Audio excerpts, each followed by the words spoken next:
What is knowledge? Hi, I'm John. Welcome to Philosopher's Corner. What is knowledge?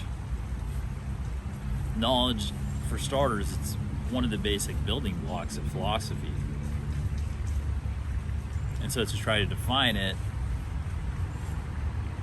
in traditional orthodox philosophical academic ways is very, very important and also very precise discussion. To which end, like, nobody's really come to a sufficient answer. Like, spoiler alert. But, you know, knowledge is this idea of, you know, we go, oh, I know something. Oh, I know the sky is blue. I know a cat when I see a cat. I know that 2 + 2 = 4. And a whole host of other things. And there's also, I know that something is such and such, right? To have knowledge of something that's not your, you know, direct participation in. I know that something, right? I know of something. There's all these different types of knowledge. And so what is it, right? What do we get, like, what are we exploring here? What are we saying when we say we know something? So we kind of begin with, like, well, there's different types of knowledge where the information comes in, right? I say begin with the idea operating that knowledge is the acknowledgement of perspectives internally. In this case, we're talking from a thinking human being. That knowledge is the acknowledgement in the brain and to the mind and soul of a perspective of something. Keeping in mind that a perspective of something applies to ideas as much as it applies to things in the real world. So it covers from abstract to concrete, from potential to realized, you know, potential to kinetic. Perspectives cover all levels and all spectrum of knowledge. To me, all knowledge feeds into perspective, and then perspective is what we get internally. And that perspective can be very precise and very, like, in the world, and it can also go up to all the abstracts, to the limits of the formation of thought, and then even to the knowledge of the things that precede thought and precede formed. We can have knowledge of that, right? And that's a perspective being registered in our human body, which then in turn informs our soul and consciousness, but we'll get to that. So knowledge, to me, is this, it's an acknowledged perspective gained through different means. And so now it's helpful and crucial to sort of talk about what are the different means of obtaining this knowledge. So one, we have what philosophers refer to as innate knowledge, which is like you just know something. It's in you, and for some reason, you trust yourself and you just know. Innate knowledge, things that you just know. Then you have things that are gained through observation. You know, that's what a lot, especially our early lives, are spent doing, like toddlers and babies and stuff. You just go around and go, oh, I'm in this world. Time to go observe a bunch of stuff and start creating a catalog of things that I know.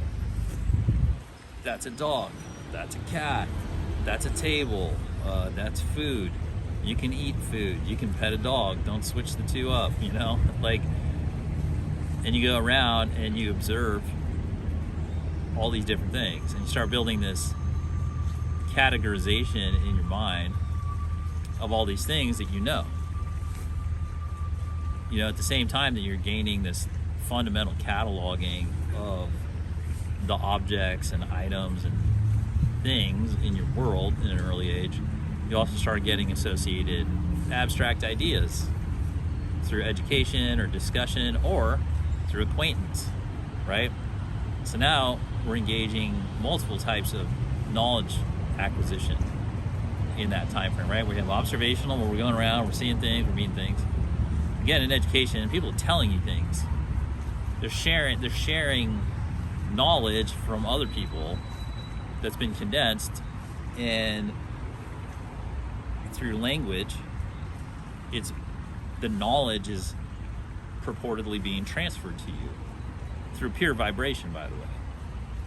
Talking, seeing, being in the room as people, doing stuff, it's all vibration. It's all nearly via osmosis, like conscious osmosis of transfer of information, which is purported to be knowledge. Now, saying that something's knowledge does not speak to the truth or falsehood of the thing. A con artist he can give you knowledge of something, but that knowledge is a scheme that's designed to benefit him, and he can conceal that. And so, you can know things that are not true. So it's not a test of if something's true or not. But knowing it is having the perspective absorbed into you, and then having it access for you to be able to use. Because knowledge has many applications. So there's innate knowledge where you can know something, you can just know something. Probably a lot of our instincts, I would say, are sort of built into our DNA, and during certain development ages, the body basically unlocks or activates the basically programming so that we can have an innate knowledge of certain things just to boot us up, which, whatever, that goes to the design of the human body, which is amazing. And then we have observational knowledge, which means we're seeing things and we're pairing it up. We have a knowledge by acquaintance, which is basically teachers and people we know, or things that we have relationships with, where some information has been transferred to us. And we go, oh, I know that guy. Well, when you say I know that person, what are you really saying? You're saying I've communicated with that person, or I've spent time with them enough that their information of themselves, I'm familiar with it. I have knowledge, I know. Right? Emotional, intellectual, all kinds of senses, doesn't matter. That's really what we're saying. Now, to me, there's also, with innate knowledge, there's also knowledge that can be gained through meditation, and essentially, I guess you call it spontaneous knowledge, but it's really just knowledge from higher realms that we're bringing into self. And I think this is a fair moment in human evolution to bring that into orthodox philosophy, is that so many people, and really all thinking is a form of meditation. It's just like a more intellectually pre-guided form of meditation, so to say. But when you get more free-form thinking, meditation is really just free-form reception of thinking, and bringing it in. And there's just millennia worth of documented people who can just sit and pull in new information out of the blue, basically, and have knowledge of something new, and then give it to people, and then move forward. Einstein did that. That's what he did. But so there's that type of knowledge as well, which you call it spontaneous knowledge or channel knowledge or whatever.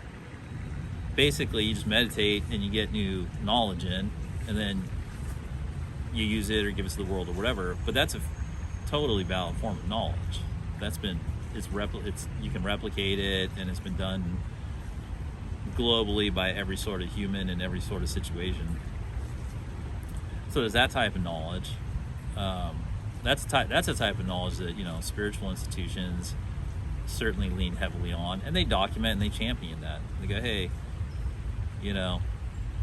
these people, they figured some stuff out by using different sensory perception organs, essentially, and tapped into pure spiritual energies and informations and knowledge. It all comes down to knowledge, because the knowledge are these bits of perspectives that, as we go through and we incorporate them, which is another way, what happens with the collection of knowledge? Well, we really build self with the collection of knowledge, and then there is knowledge of self, which essentially every single tradition of higher thinking and higher perspective attainment,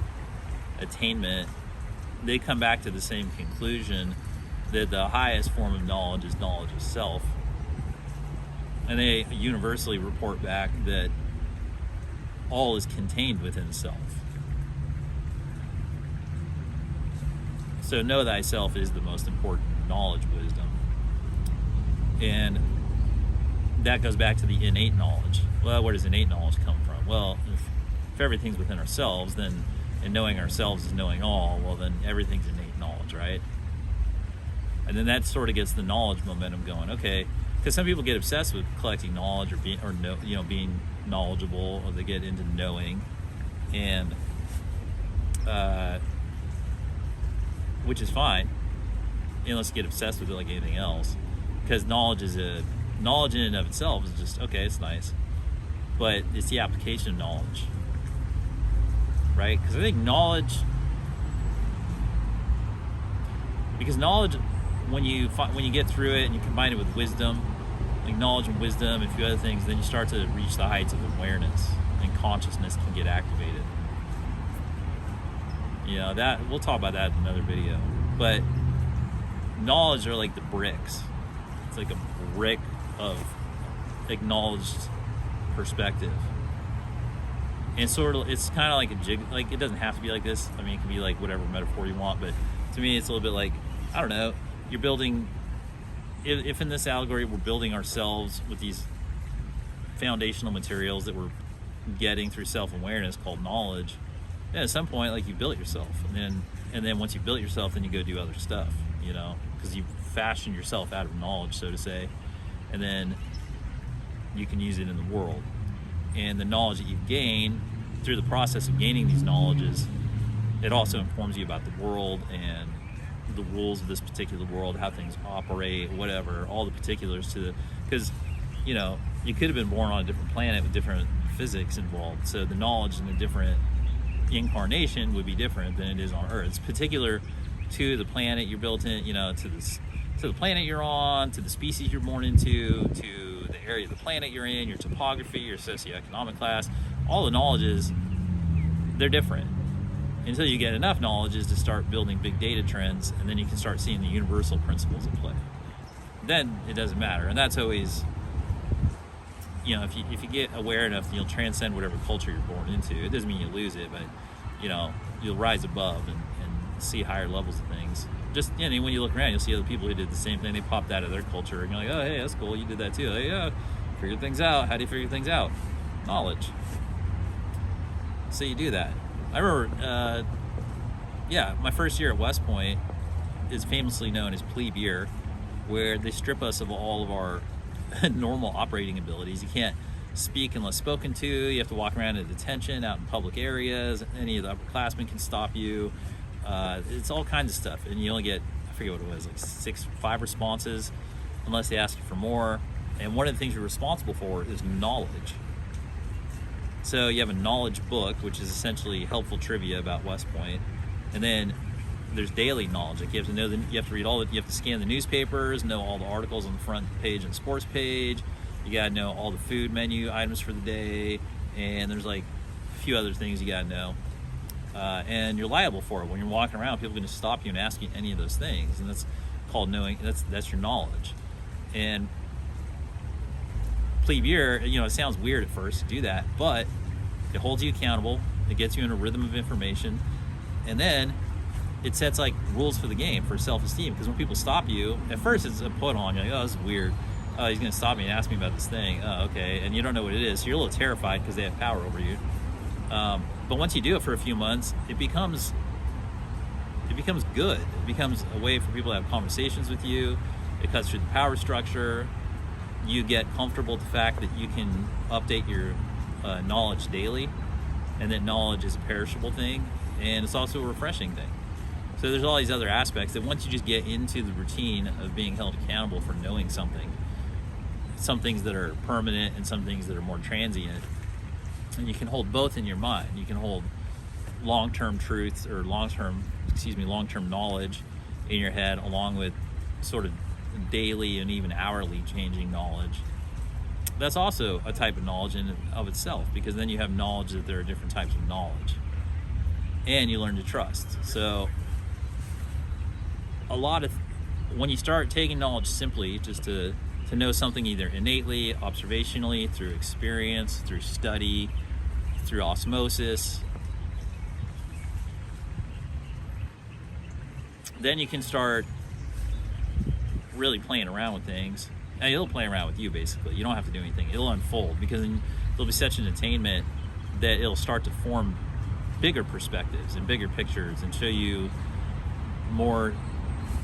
Then you'll start to see truth. Like when you have enough knowledges, even if some of them aren't 100% accurate or whatever, if you get like enough knowledges together in a certain area and you concentrate on it, then you'll start to see a bigger picture. Even if some of the knowledges aren't great, you know, they're whatever, because you'll have enough. Because most of the time you're gonna know that it's true or not. Like I say, it doesn't tell you if it's true, but like when you learn to discern truth in coordination with the knowledge bricks, then like you'll have a pretty good pack of truth, and you'll know that you have a lot of truth knowledge together when you don't have to break it down mentally anymore. You'll just look around, you'll just be seeing what's going on with clarity. When you can achieve clarity is achieved through a tremendous amount of knowledge being absorbed, and you can do it in any of these different ways. You know, you can spend 50 years in, you know, studying books, take kind of a slow route, or, you know,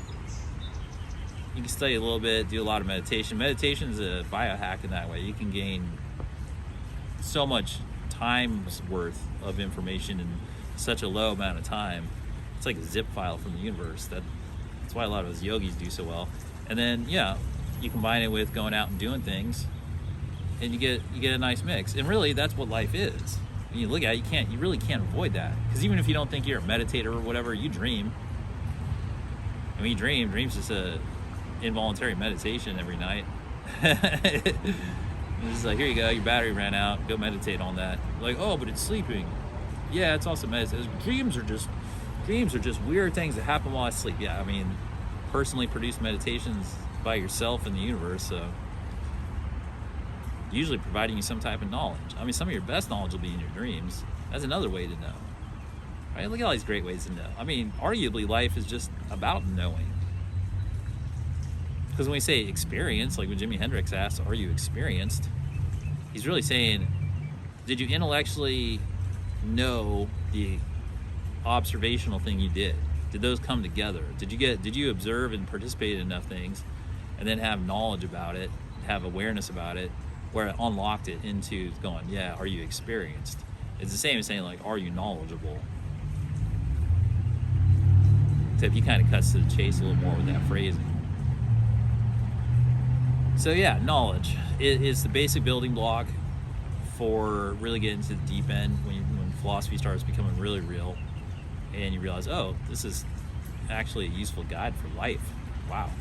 And there's many ways to obtain knowledge, and you know, really at the end of knowledge, because we're talking about collecting vibratory evidence from our reality using all of our senses and all the ways that we can interact with reality, and sending them back to our vibration decoder, which is our brain, and it sends it into all the different regions of it to figure it out, which does what? Really, it really just informs our soul. I mean, it goes to our mind first, which is kind of an ethereal thing that scientists can't figure out. So it goes from the brain to the mind, and then really from there to the heart and soul and everything, and then really up to our consciousness, because our consciousness is really kind of what's above our soul. Our soul is kind of like our compiler between us, our buffer, compiler, interpreter between us and our consciousness.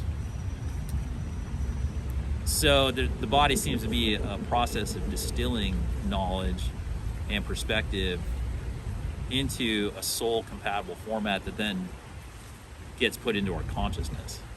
And we'll talk about consciousness another time and where all that goes, or theoretically goes, or whatever. But to me, that ends up being why knowledge is a necessary part of sort of the spiritual nutrition of life, and why we have a hunger for it, almost like Pac-Man eating little pellets. Knowing things and knowledge, it's when we scan back and forth in the human timeline, it seems to be the driving factor in the experience. As much as we want to say all these different things, whether describe different experiences of knowledge, like love and joy and drama and comedy and tragedy and hope and rage and like all these things, right? Really, all those things are just categorized under knowledge, because those are just lenses that we're putting over interactive knowledge. And that knowledge, when distilled, eventually ends up constituting who we are. So in a way, it's pretty amazing that we're human beings and we have something like philosophy where we can go in and self-scan and determine these things for ourselves, kind of calibrate ourselves. Oh, what is knowledge? What is truth? What are my values? What are my ethics, my morals? Like da da da da da da. We can really set ourselves up so that our interacting with the reality is using the reality for the purpose it's meant to be used for, which is an experience that enriches our soul and our consciousness. And we can take control of it and program ourselves with the use of philosophy. And philosophy is compatible with whatever, if you have an overriding spiritual belief or whatever, philosophy is compatible with that. You can use philosophy to constitute yourself in accordance with what your higher principles are. It's a tool. And it's a tool that's available to everybody. So knowledge, it's that important. It's sort of the motivator of life for beings like us. You know, I won't speak to the reptilian experience or the porpoise experience or what the birds are up to. But from a human perspective, knowledge seems to be the motivator. It informs us, it refreshes us. It's really the experience that we're talking about, even when we're speaking emotionally or intellectually. It all just comes down to knowledge, and we take it in and it informs us and builds our soul and goes into our consciousness, which, by all accounts, is timeless and eternal. So knowledge might be the word we use for catalyzing the temporal realm into our eternal selves. All right, well, thanks for spending some time here on Philosopher's Corner with me, John. I hope you had a great one.